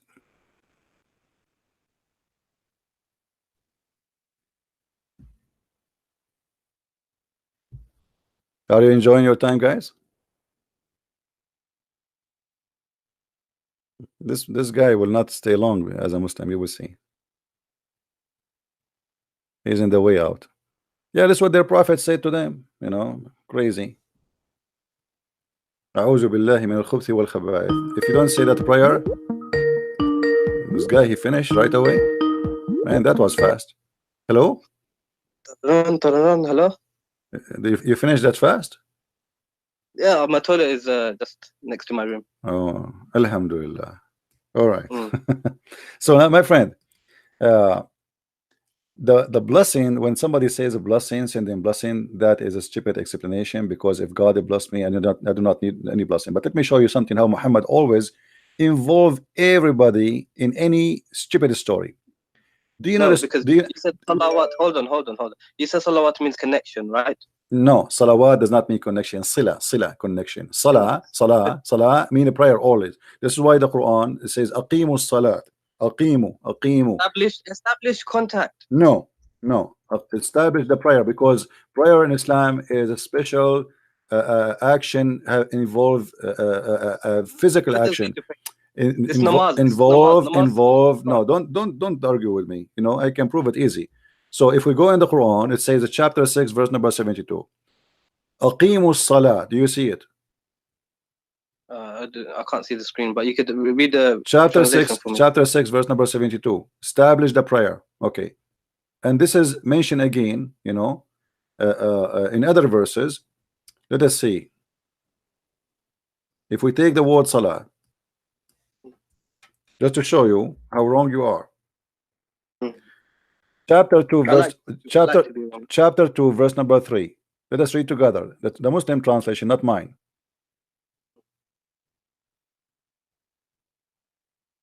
Who believe in the unseen, are steadfast in a prayer. You see, in a prayer. This is what salat mean. You can go and you will find. This is the Muslim translation. My friend, I don't need translation. I'm reading for you. What translation you like? No, because you don't agree with the Muslim translation. My friend, I don't agree. That's why I can because I read in Arabic. But for you, do you know Arabic? No, you know Arabic, so you translate to me. I translate for you. وَيُقِيمُونَ الصَّلَاةَ. Establish the prayer. The prayer is not a dua, is not tasbih, is not just saying a few words. You have to do certain things. See, the Quran mentioning the word salah in a specific way. So when we say, how do you do salah? How do we do salah? You have to stand in a certain way. You have to do ablution before that. You have to say certain words. You have to repeat Muhammad words. You have to do exactly that is salah. Anything else is not salah. Anything else is dua, is you know, asking God for your own favor or whatever. But the Quran doesn't mention how to pray salah. It just gives like, okay, stand, bow, prostrate, and lie down. No one lies down. My friend, this is not the problem. The problem is the word salah always come as what we said. Establishing prayer. Anything else is not salat. Anything else is not salah. It can be tasbih, praise be to Allah. Dua, supplicate your own request, your own. You can say whatever you want. That's not salat. Salat is only you. Salah is namaz. This is what you're saying, yeah? Salah is what? Namaz. What do you mean namaz? What does that mean? Namaz. Salah. you know, we go to the mosque, pray Friday Jummahs like this. Not necessarily. You can do it at home, but you have to do it in a certain way. You have to, you know, to do ablution, and then you do salat. Whatever Muhammad he taught you to do. Anything else is not salah. Okay, so you're talking about. So Allah does salah. Allah, you're telling me Allah does, and His angels do salah. Like, Allah, He did salah. Absolutely, Allah did salah. You see, Allah.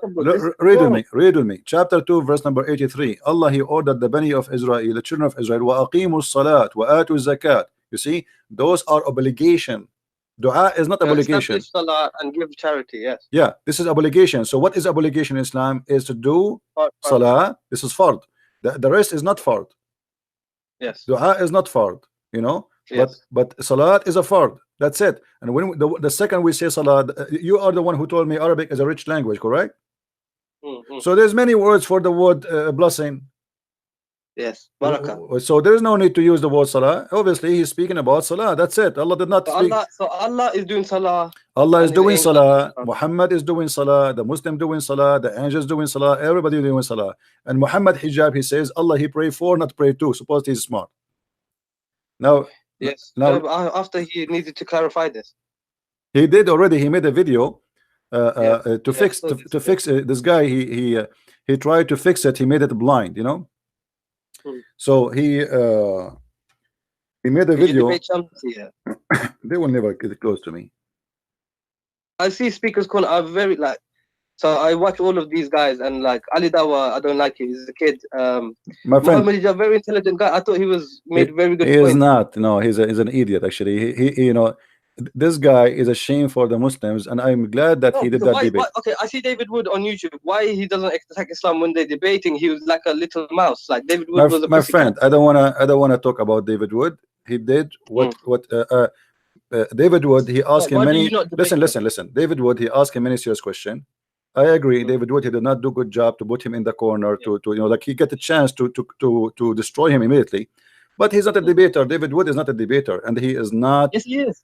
No, he's not. He's not. No, you see, the second you see somebody keep reading from the computer, always he is not a debater. You know, he have something written in front of him, and he is reading from the computer. I don't mind to read from the computer to remember not to make mistake about a number or something. No problem, but not to keep reading and you know looking. So he's not a debater. You have the knowledge. And no, you have knowledge. He have, and he don't. He have. This is why they debate him too. You know, he have a knowledge, but his knowledge is limited.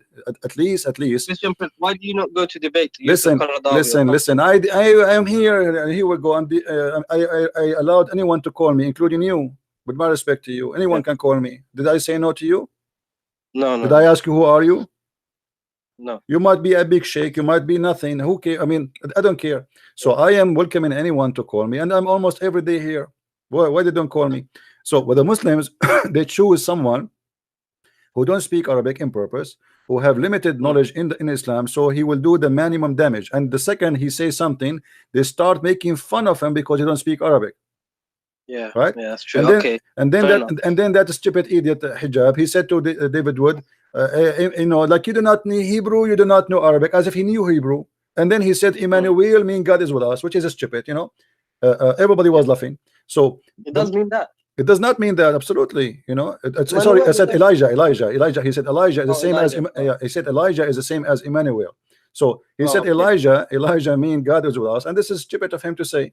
So everybody was laughing, but David Wood there, he have a chance to laugh at him and say, look what he said. He said Elijah, this is stupid to say. And he said Allah is, you know, but he was speaking in respect to the person. You know, I don't know why. For me, if Muhammad Hijab was not very respectful. He was very rude. He was trying to be comedian. He avoided answering any question. And the Muslims, he started with the Quran. I found that really annoying when he just started singing. Yeah, and he started singing, and he started etc. And then he said, when he asked him, why you Muslims you collect the spit of the Prophet and you wipe your face with it, he said, okay, what is it? This is a childish. I mean, this is stupid. The guy, what is the answer? Is it true? Is it true that the Arabs fought over the poo of the Kaaba? Yeah. The what? The daughter of the Prophet, the camel did a poo, and then the Arabs fight over it. I don't know. There is stories about even the camel of Aisha. There's a video. You can watch it actually. A video movie. It's a movie made by Muslims about Muslims. I will try to find it for you. I made a video about it actually before. Maybe you can find it. Aisha, she have a red camel, and when her camel piss or poo, after the camel move from his place, the Muslim, they rush and they jump over the poo and they fight over it and they start sniff it and put it inside their clothes. You know, and this is Aisha camel. This is not even the Prophet poo. You know, so it's like a cult. Read with me. In chapter 33, verse number 43, it says, "Huwa alladhi yusalli alaykum wa malaikatahu." Okay. Huwa alladhi yusalli alaykum wa malaikatahu. What does that mean? It is him who pray on you and his angels to do what? Read with me carefully. It says, "Liyukhrijakum min az-zulumat." This is stupid, because look at this. If this word means blessing, I will go with the Muslim translation just to show you how stupid when they try to defend Islam, how they mess it up. If we go here,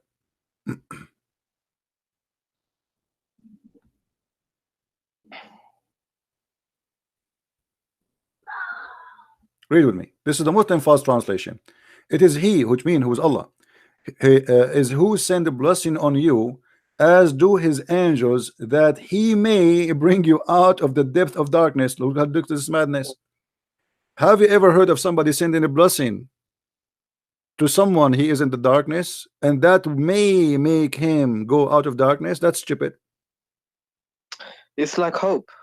No, but no. If I say you are blessed, you see, isn't it the Muslim? They say if Allah wants something to be, He say be is going to be. Okay. No, but it's not. It's a test. Life, like Muhammad was still. No, my friend. When I say I blessed you, do Allah bless me right now? He's blessing me. Okay, is Jesus blessed? Is Jesus blessed? We see when we say the blessed God, because He is the blessing Himself. He is the blessing for the world. You see, he is the blessing. He is the blessing of the world. He is not about being blessed. He is the blessing. You see, Jesus is different from anyone. Let me explain to you. Jesus is a miracle. Jesus is a miracle. God is a miracle. Jesus is the Word of God. He is the Word, and He's a man in the same time. Jesus is a blessing for the world. He is not the blessed. He is the, when we say the blessed God, for He is the blessing. He is the source. Like we say, the spring of a blessing. He is the blessing for the world. So He is a blessed, yes, because He is the blessing. But look here, my friend. No, listen carefully. You know, in the Bible, my friend, in the Bible, it says that God is not a man. God is not a man who lie. Yeah, God is not a man who and we believe that God is not a man. Who told you that God is a man? Jesus is a man. What believe, my friend, you see, the problem, Muslims don't use their brain too much. We believe that God became a man, not man became God. When you say God is not a man, that's mean God is not a man. Secondly, when we say that God is not a man, read the rest of the verse. It says God is not a man who lie. So they are speaking about that every man lie except God. God does not lie. Okay. Jesus never lied. Never. But when He said that I will come back in the time of the apostles, that I shall be with you and all that, and then He didn't come. Like, He is with us always, my friend. You see, the Muslims, they quote for us verses about the Holy Spirit. They say the Comforter. Have you ever heard of it? Yeah. Okay. Jesus, He said clearly that I will be with you in the Spirit. So Jesus, we believe in the Trinity. So Jesus go, He is with us. He said, every two of you mention my name, I will be between them, which means I will be the third. So Jesus, He is with us until the judgment day, until He come back again. Okay, so let me ask you a question. Hold on. Here what we see in front of us, that Allah is sending a blessing. May He take you out of darkness. How that can happen? How that can happen? May He? Yeah, what may? If I blessed you, is that a may? Okay. Let's make it simple for you. If I say to you, I will make you healthy, and then I say, so may you come out of sickness. That's stupid. I make you healthy already. If I promise you health, God said in the Quran He will not do any miracles. That's why God said He's not going to do no miracles for Muhammad. So, He's not going to show signs. But here what I'm trying to show you is not about a miracle. I'm showing you, if this is a blessing, how this can blessing be? This is not a blessing. Allah He pray on you so you may go out of darkness. It's the same as any man. This is what the word here. They translate the word salah to blessing. Are you getting it? Yes. It's the same. I mean, pray for you so you may know the truth. So look what happened. Why would God pray? It doesn't make sense. Why would Muhammad say that God prays on him? He knows Arabic. Muhammad is Arab, so he knows Arabic. So why would he use the same word salah Because you know the stupidity is there. I mean, should I make him smart for you? I don't know what to say. Okay, here Allah, he sent a blessing. This is not a blessing, this is salah, and the proof of that, so you may bring out of darkness. May, it's a wish, right? So here he made salah, I pray for you, so you may. That makes sense now, right? Yeah. Okay, now we continue. If we go in the Quran in different places, just to show you that you are talking about, you know, things does not make sense. I mean, what is in Islam makes sense. If we go in the Quran, huh? No, carry on. Okay, if we go in the Quran from the beginning of the Quran, what the first verse in the Quran? Surah Fatiha. What it says? What it says? When you open the book, you mean the physical book? Yeah. Surah Fatiha. Alhamdulillahi Rabbil Alameen. No, start from the first verse. Bismillahir Rahmanir Rahim. Okay, who is the one who's talking? In the name of Allah. Okay, how Allah is talking, yet he says in the name of Allah? No, Bismillah is not part of the Quran. It is what we say. We say this. This is for the Muslims to say. No, my friend. Allah. No, my friend. This is Allah talking, my friend. This is Allah talking. He did not say. No, you see in the Quran. When Allah he wanted to say, he say qul. I can show you tons of places. Okay, here he did not say qul. This is why you see. This is not part of the Quran. This is why you see some writers of the Quran, they refuse to add this chapter in the Quran because this was a prayer made by Muhammad. Ibn Mas'ud said, Ibn Mas'ud, he refused to add it. Why? Muhammad here is trying to copy the prayer of Jesus, where he told, when they asked him, Jesus, how we pray? He said, our Father art of heaven. And you will notice here with me, there's a lot on here is trying to say the same. And then he says, praise be to Allah, the sustainer of the world, most gracious, most merciful. Well, you just said that here. Why you are repeating the same thing again? That's silly. Then he says, master of judgment day, thee do we worship and thin aid we seek. Why Allah want to say such a thing? This is just a prayer. We know this. It's just Muhammad. You see? Okay, how we go? Okay, you just say this is a prayer, right? Yeah. Okay, how you know it's a prayer? Because it's a wish. It's a wish, right? It's a wish. Yeah. It's a wish. Isn't it the same as the verse I showed you previously? May you go out of darkness. Yeah, but in the Quran said, Rabbana atina it teaches us dua. No problem. No. That is dua. No problem. But the one is talking here is who? Is Allah. Allah is speaking about his action. Allah in the verse before this one I showed you, Allah is speaking about his action. My friend.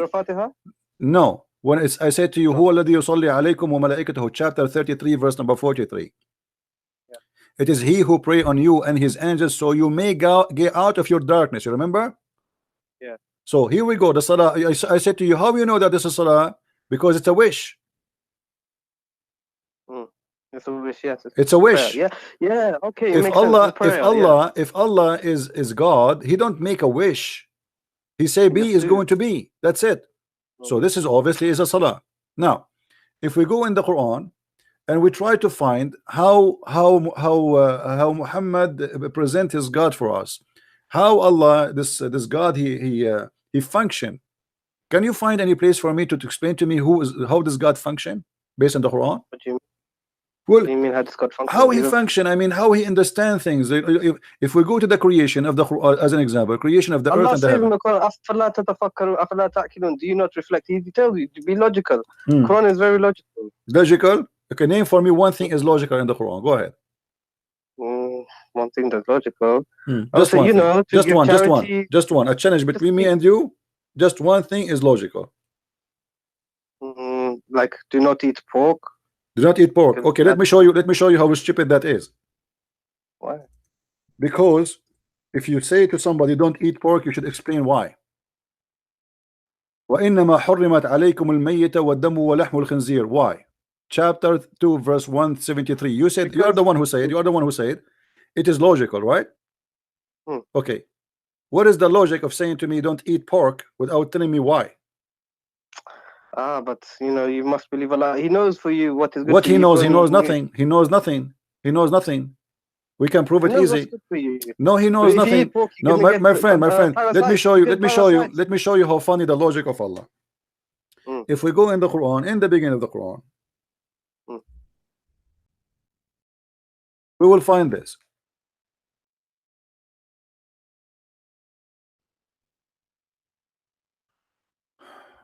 The same we are talking about. You mentioned the pork. That's why I mentioned it. حرمت عليكم الميتة والدم ولحم الخنزير. Chapter 5, verse number 3. Love with me. Okay. Forbidden for you food are dead meat, blood, and the flesh of a swine. Okay. He is repeating the same thing. And look what he says here. Here you will see the logic of Allah. This day I have perfected your religion for you, completed my favor upon you, and chosen Islam for you as religion. Okay, hold on. This is a chapter 5, verse number 3. Okay. How Allah completed Islam for us. That's it. Islam completed by saying I forbid you from eating pork. This is Islam. Well, it's not like, it's in context, my friend. My friend, it's so clear in front of you. It says today. This is my translation. This is the your Muslim translation. This day have I perfected your religion for you, completed my favor upon you, and have it chosen for you Islam. No, it's because the people that put the Quran together, they put it in the wrong order. They don't know the order. They just did anything. Thank you very much. Now, do you agree with me? If you put things in the wrong order, this is a corruption. I agree with you. Yes. Okay, so how the Muslim, they lie to us and they say Quran is preserved? This is a new fabrication because before this wasn't the Islamic. All right, hold on. But do you have the other one? It's not fabricated. Do you have the other book? Is the only book you have is this one? So it's fabricated. These are tablets in heaven. We don't have the right ones. Huh? We don't have the correct Quran because. Okay, so the Quran is gone. So there's no Quran. There's no Quran. Secondly, today, this day I have perfected your religion for you is something Muhammad should say at the last day of his life. Yes. Jesus, when he was on the cross, he says it's completed. That's it. It's completed. It's done. Muhammad, if this is what he said, if he said that, if Muhammad said that, he says, this day have I perfected your religion for you, completed my favor upon you. Now, if the Muslims, all of them, they agree, and I showed you before that the Muslim, they say, if we agree upon something, there's no way it's going to be misguidedness. How they agree upon this?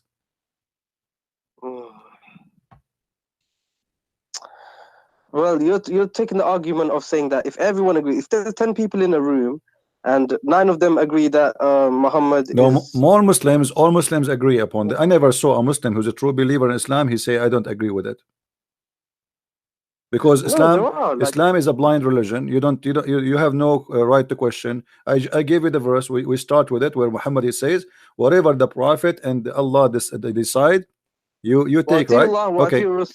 But why Muhammad did not tell them how to organize the Quran? Why the Muslims they have to take a Quran of Uthman? Did Muhammad leave a Quran before he died? Never. No. According to Aisha, they have a few verses.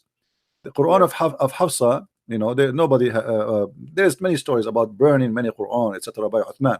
But however, that will destroy Islam again, because if the Quran is preserved as Allah He promised, وَأَنَّ لَهُ لَحَافِظُونَ, then the Quran is burned, that will be stupid again, proving Muhammad to be false prophet. It's just a physical. No, because not only no, you see, not physical, because simply, do you have the other? Not the one is not physical. You don't have both, so it's gone. No, so, do you remember the story of the goat who ate the Quran? Yes, the rajam and the breastfeeding. The breastfeeding and yeah. So here, the Hadith confirmed to us that there is a goat while Muhammad was in his death bed. Everybody is busy, and this makes sense, you know. People, important man, he died, so everybody is busy. A lot of people are coming, and now Aisha, she said, the verse of stoning and the breastfeeding for an adult 10 times was revealed, and the paper was with me under my pillow. When the Messenger of Allah died, we were preoccupied with his death, and a tam sheep came and ate it. How we can? So nobody read this verse before. No one memorized this verse. Do you know it? No. For me, to be honest with you, if I know this goat is going to do that, I will shoot it, because I want to have this verse of a breastfeeding for adults so we can have fun. Me too. You know? Me too, because that would have been good, because then the Muslim would give us their milk. But now, are you still a Muslim or not? I think I am Malik. I reject all Hadith, but you are rejecting the Quran too.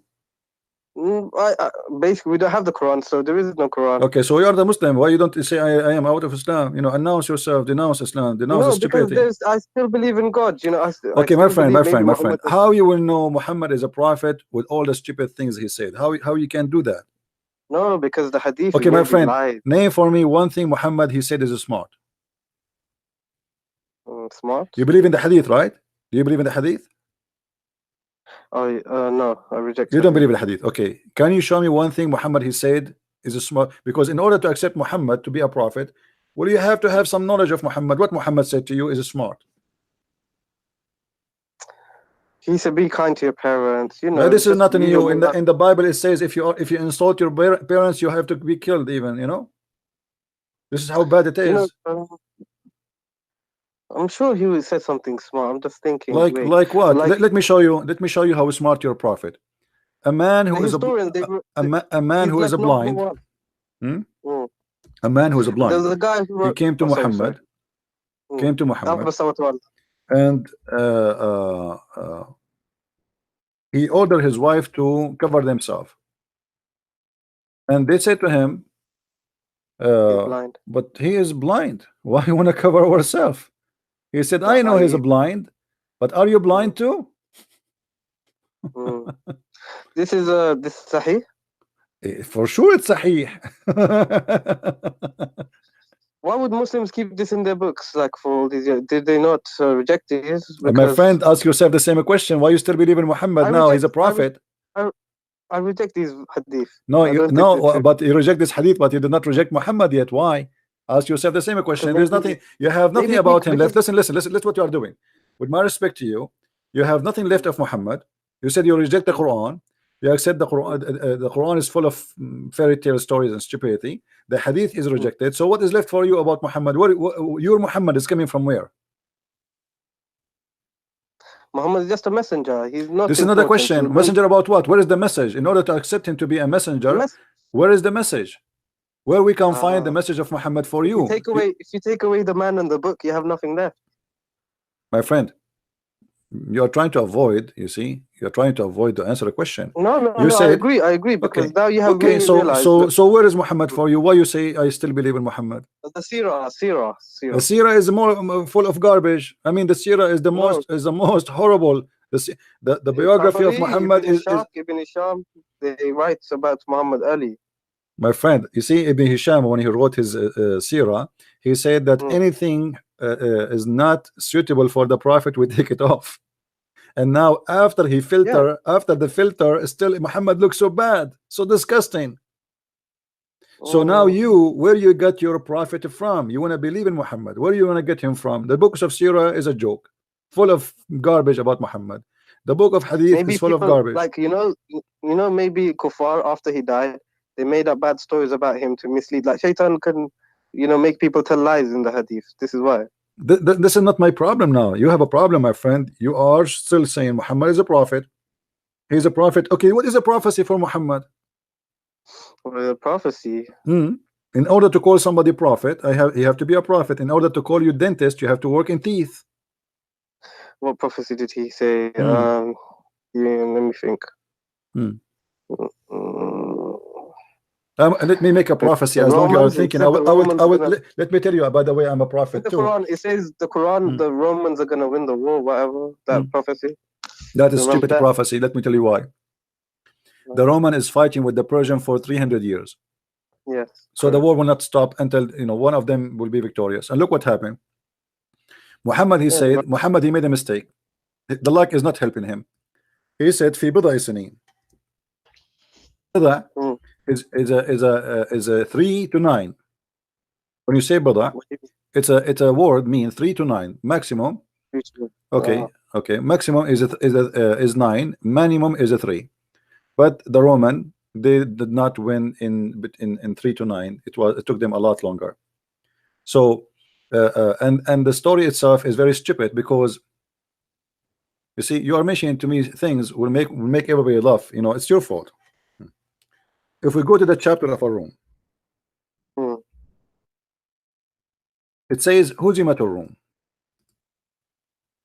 Ghulibat Ar-Rum, chapter 30, verse number 2. Let us go there.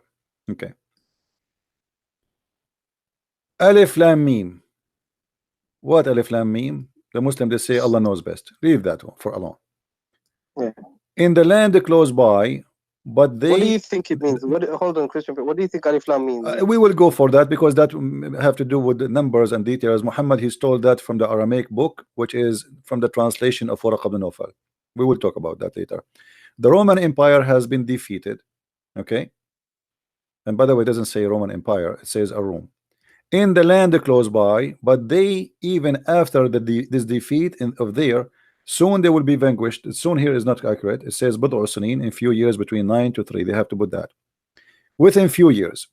With Allah decision in the past. Okay. And then when the Roman they will be victorious, then the believers will rejoice. Here Muhammad is doing poo-poo. Do you notice why? The believers will rejoice because why would the Muslims rejoice? Because if the Romans win. Thank you very much. At that moment, Muhammad was a hypocrite, and he was claiming that he is a Nasara.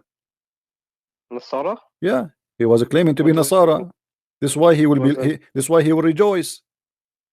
What does it mean Nasara? It's not Nasara, he claimed to be Muhammad, he understand that the word Nasara means Christian, which is false. So he thought the Roman is Nasara, and he is Nasara. So now they told him, okay, here we go. You know, the Nasara, your people, they lost. They lost. What about the end time prophecies? My friend, we can answer one by one. Your people, they lost. So he said, like he was like he felt insulted. Okay. So he said, oh, okay, they will win. Allah, he just told me they will win in a few years. And he used the word bada, which means 3 to 9. 3 to 9. Okay. Yeah, and then we calculate the numbers. We will find that this was a lot more than 9. So Muhammad get busted again. And in the top of that, he said that in that day, the believers shall rejoice. How you can rejoice? Isn't it you who want to do jihad against the Roman because they are kuffar later? Yeah, but this is Allah talking. So my friend, no problem. Allah talking. This is make it more horrible, because why the believer will rejoice for the victory of the Roman? Because they are Nasara, so they believe the Romans should win to establish Christianity in the Roman Empire. Allah like Christianity to be established? Isn't it Muhammad a few years after he decided to go and attack the Roman, and he said attack the Roman and get the blondie girls? Yes. So how he want to kill them, and now he rejoice for them? Because this man is a hypocrite. When he is in the beginning, he tried to make himself look like a Jew. So he was praying to Jerusalem. The Jews refused him. He tried to be with the Nasara. His wife, Muslim, agreed that Khadija was Nasara. So he tried, and obviously he married according to Nasara marriage. Obviously, because Nasara will not marry a man unless he is a Nasara like them. Okay, so but they said in the Hadith Muhammad the Sabian. The Hadith says that Muhammad was a Sabian. Muhammad was from Muhammad like Obama. Obama, he sit with the atheist, he make fun of the Bible. He go with the Muslims, he recite Quran. He go to Israel, he wear the hat of the Jews, he pray in the front of the temple. Okay, so maybe Muhammad is just like a political leader, and he just wants. He's a scam. So... He's a scam. He's not a political leader. He's a scam. He's trying to establish he's a scam. As simple as that. He changed his color. He changed his clothes. The bent in the location. He's talking to who? You know. Why would he do all this? Why would he do all this? Because he's a scam. I mean, you want to ask a scam why he's a scam? He's a scam. You know, he want to scam you. He want to fool you. But he's creating a whole religion to send all these people to disbelieve. Why? It doesn't make sense, because like, what benefit does he have? He have all the benefit. He got the women, he got the money, he got the glory, he became a king. He was no one. They say that Muhammad was poor, he would tie stones. My friend, it's a big fat lie. It's a big fat lie. Al-khumsu lillahi wa rasuluhu. From every attack, the fifth from the attack is to Muhammad. Let me make a little calculation for you. Yes. If we have, yes. Hold on. If we have $10,000, okay, $10,000 in Muhammad. $10,000 is the money the Muslims they were able to steal from the Jewish attack or Quraysh attack. Okay, right. If Muhammad will take the fifth, let us say there's 10,000 soldier, 10,000 fighter. Okay. If Muhammad he took the fifth, what is the fifth of 10,000? 2,000. 2,000, right? Okay. 2,000 to Muhammad alone. Yeah, 8,000 left over between the 10,000 armies. Not really fair. Now, but this is because now listen. Now, if we divide the rest, that will be 8,000 on 10,000 people. That's mean each one of them he did receive less than 80 cents. Right. Muhammad, he took 2,000. You know, 2,000 for his pocket alone. They'll get about 800 each or something like that. Yeah. What 800? If you divide the 10,000 between, oh no, you're right. No, 8 cents.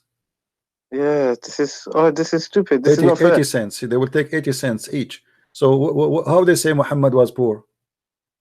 What is the how? What did he do with the money? If Muhammad, my friend, what he do with the money? The Muslim, they lie to us. They say Muhammad, Aisha, she received 100,000 piece of gold as a gift for her marriage, you know, occasion. Aisha, she insists that Muhammad, when he come to the house, only there they send the gift. People send gift non-stop. That's a lie. Imagine you.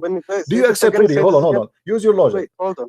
Listen. Use your logic. Do you think really that Muhammad is a leader of more than 100,000 people, fighters, including their family, which means that we did not add the number of the family, and then Muhammad himself, he have no food, and Muhammad himself have no money, but yet he have 13 wives, he have tons of slaves to feed, and he have the fifth from every attack. And the Muslim, he cannot even come to Muhammad without paying him in a private consultation. Really? Sure, the Quran says that. You don't know that? Oh yeah, I did. Oh yeah, I remember. Yeah. You cannot meet with Muhammad. If I am Muhammad now, the meter will be charging. You know, your bill will be like a $2,000 already. You know, so if you want to meet with Muhammad, before you meet with him, Muhammad, imagine Allah, he made a verse like this. Why would people follow him then? Why would people, if they are poor themselves? My friend, who follow him? You know, the one who follow Muhammad as the gang, Sa'alik. Have you ever heard of Sa'alik? Yeah, the people who raided the caravans. Yeah, those are the Sa'alik. He wrote a letter to the Sa'alik of Tuhama, saying to them, Assalamu alaikum wa rahmatullahi wa barakatuh min Muhammadin, etc. to the Sa'alik. If you obey me, if you join me, you have my protection. If you make me your leader. Again, Sa'alik, the outlaw. Like in America, they show you outlaw, a bunch of bandit thieves. Yeah, bandits. Those are the one who joined Muhammad, and this is the one who scared the hell of everybody around him. And those are criminals. They are tough. This is what they do for a living. You know, if you have, if I bring to you now 10 men from the Italian mafia, and we are 50 good men, who is the one will scare who? The criminals. They are criminals. They don't have any ethic. So Muhammad, he used them, and he's about money. They like that. So he told them. This reminds me of the jizya, because I was thinking about jizya. Why do we charge the Christians and Jews for jizya? And now that you tell me this, it makes sense. It's all about the money. Yeah, the jizya. I see. Muhammad, he wanted the jizya because he wanted to make money. If he cared for God, he should not allow the Christians. Yeah. If I am a prophet who is fighting kufr, how I accept the Christian to worship the wrong God just by paying me money? Do Allah need money? You know? No. That's false. Anyway, my friend, I invite you to say Islam is a false religion right now, and I invite you to accept the Messiah if you wish to do so. Choose one of them. Which one you want to do? Which one you want to do first? I think I want to study a bit more. But don't you want to denounce Islam first, to say Islam is false first? I don't know, because I already said, like, I'm iffy about the Quran and I reject the Hadith. But so you are out of Islam. So thank you very much. You are out of Islam. I'm so happy for you. Feel free to call me anytime you want. We will give a chance for more callers to call. You know. Yeah, because I wanted to talk a bit different debate. Okay, you can text me next time if you want to talk. Okay. You can text me. I don't text people. I text you back because you said to me you want to talk to me. That's why I do. All right. Okay, I'll text you. Feel free to call me anytime. No problem. Thank you. Now I see some Muslims in the text. They are calling us bad words. Why you don't call me, my friend? Who is the Muslim want to call me?